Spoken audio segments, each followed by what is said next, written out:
I'm gonna need your guys' help with this one. What's up, YouTube? For today's video, I have these two sneakers right here that I want to put head to head in a little battle, if you will. I do want to give a quick disclaimer that I got inspiration for this video from another YouTuber called Eddie Wynn.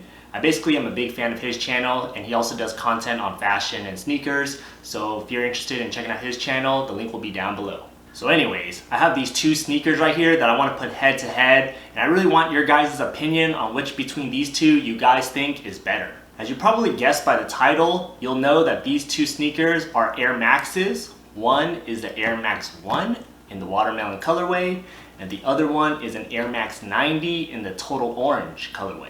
So let's do a little breakdown of the Air Max 1s first. So I copped these shoes maybe about a year or two ago, but I'm just a really big fan of this watermelon colorway here. This is definitely one of my favorite summertime sneakers. As you can see, you have the minty green mudguard here, all along the toe box and the lateral panels. You got that nice bright pink swoosh, and all of that sits on a classic Air Max 1 silhouette. Man, you just can't go wrong with this sneaker, and as you can tell, I pretty much put in a good amount of wear in these already. Now let's take a look at the contenders. I have here a pair of Air Max 90s in the total orange colorway.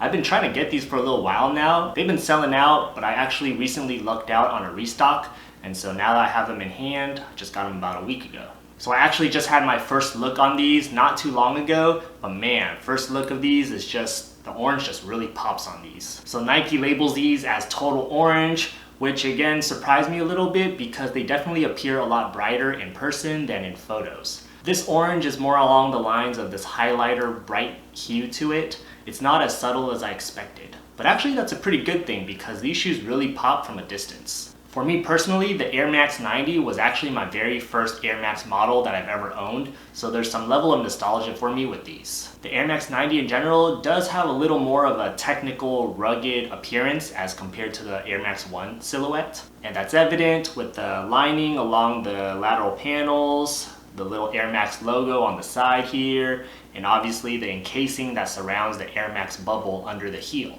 Let's move on and look at a little side-by-side comparison between these two sneakers. When you look at both uppers side by side, they both have a very similar shape and height and size of the uppers. But of course, there are some major differences between the overlays and the swoosh between the two. A common feature between these two sneakers though specifically is that they both include a white mesh that lines the ankle collar as well as the toe box area. The white mesh on the Air Max 90s though, at least with this pair, does feel a little softer and a little more plush than compared to the Air Max 1s. Moving on to the tongues of the shoes, they both have a nice Nike Air Max patch attached to both tongues here. The major difference though is that the tongue on the 90s are definitely much thicker and more padded than compared to the 1s. The tongue on the 1s are thinner, but they do appear a little more breathable.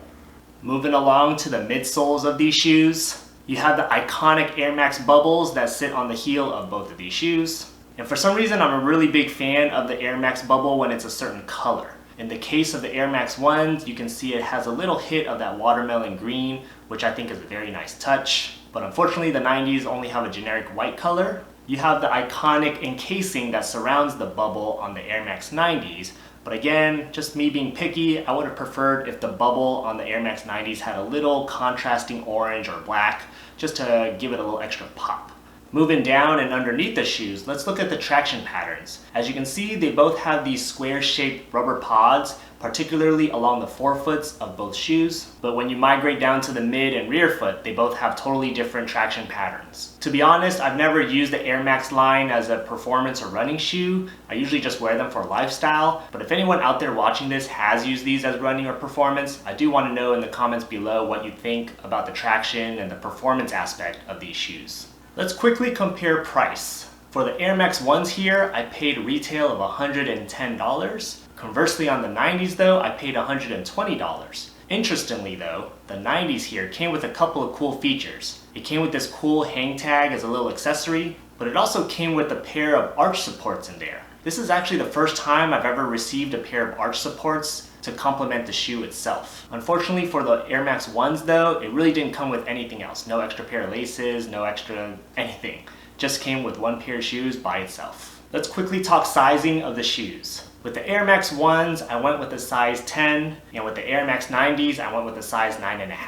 My personal true to size is I'm really in between. I would consider myself closer to 10 than 9.5, but again, with this being a 10 and this being a 9.5, they both fit me very well. Obviously, with the Air Max 90s being a 9.5, it just gives me a really secure fit, whereas the 10s just give me a slightly more true, maybe even a little looser fit.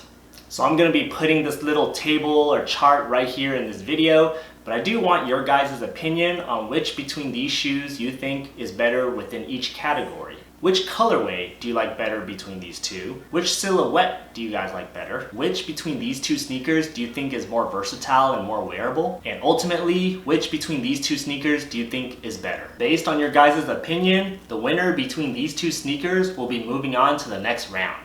My plan for the future is that the winner of each episode will be moving on to the next episode where it goes up against a new contender. In the meantime, if you have any questions about either of these two sneakers, feel free to shoot me a comment below and I'll help you the best I can.